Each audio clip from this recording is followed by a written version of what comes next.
What's going on, ladies and gentlemen? Welcome back to the channel. I hope you're doing well. Thank you for stopping by. Really quick before we actually get into the video itself, if you haven't done so already, or if you're new, if you could hit the subscribe button, I'd really appreciate it. If you're enjoying the content, hit the like button as well, or the dislike button if you're so inclined. Also, if you've got any comments, mate, please feel free to leave them in the comment section down below. Anything that you want to say about what I have to say, really appreciate it. It just helps with the algorithm and gets the video out there. So, looking at it, we have this weekend, and this is a bit later than what I wanted this video to come out because it's tomorrow that the game's going to actually be. We are playing Ipswich at home. Ipswich are on a phenomenal run, as we know. We're on a bit of a sticky wicket, I think it's probably fair to say. Ipswich have done brilliantly this season. You can't have anything but respect for what they've actually managed to achieve and how they're, you know, where they're sat in the table and everything. And I wish they would stop being so Ipswichy, but, you know, we are where we are and we've got to do what we've got to do. They have got two quite key games coming up. They've got, obviously, us. We're playing them at Ellen Road, and then they're playing Leicester at home. So, their last 6 games, they have won 4, drawn 1, lost 1. So, the loss was against West Brom, and that was in November, and then they went on a 4-game winning streak. So 3-1 against Millwall, 2-1 against Coventry, 2-0 against Middlesbrough, 2-1 against Watford, and then the final one is that they drew against Norwich 2-2. So their form, they are consistent. They've had a couple of sticky moments, but the sticky moments have come against teams that aren't probably as well versed as what we are.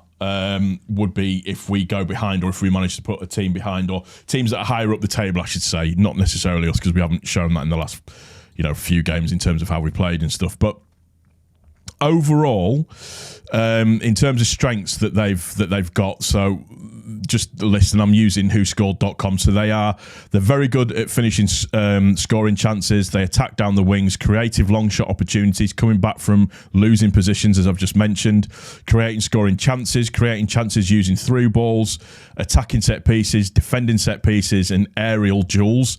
Their two weaknesses is avoiding the offside and protecting the lead. That protecting the lead is very important, because that, if we play to our potential, should be good for us, I think. Well, I hope it is. Anyways, it should be overall. So when you look at it in terms of goals, let's have a quick look.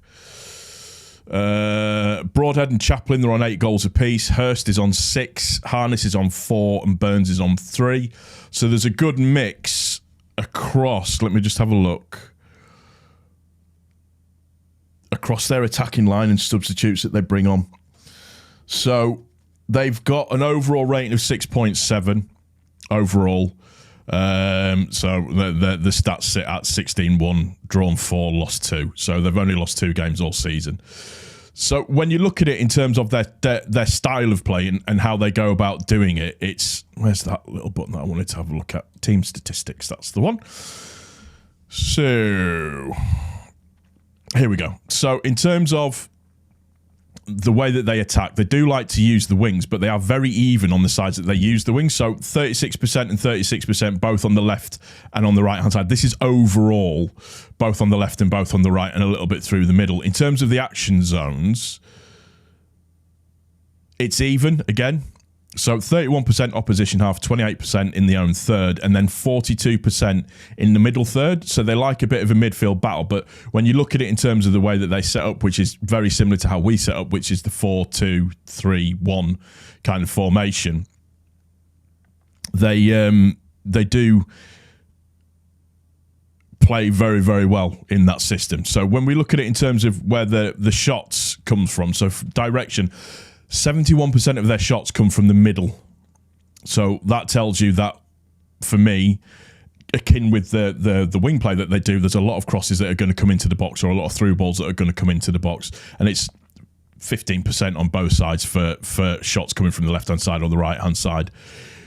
Zones themselves, 60% of their shots are within the 18-yard box.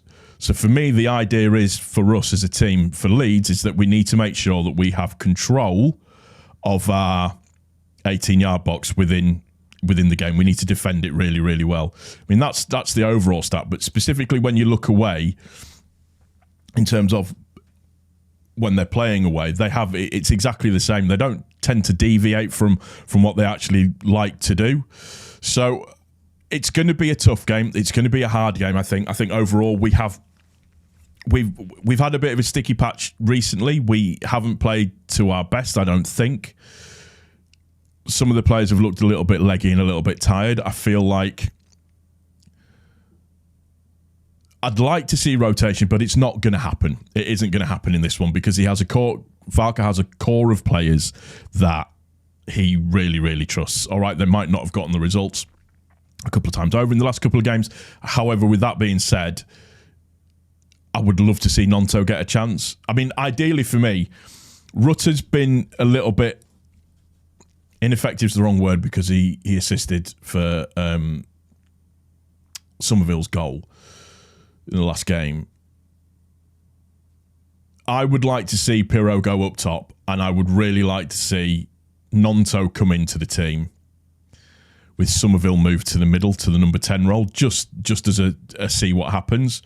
I know it won't work out that way. Ideally, I'd like to see Pirro and Rutter switch because I think that Rutter's best moments within the game have come from when he's come from deep, my humble opinion. And it'd be just nice to see what Pirro could do in that number 9 role and whether or not, that would make any difference at all. It is going to be a tough game. It's the game before Christmas. It's, everything that goes with it. I see this as going one of two ways.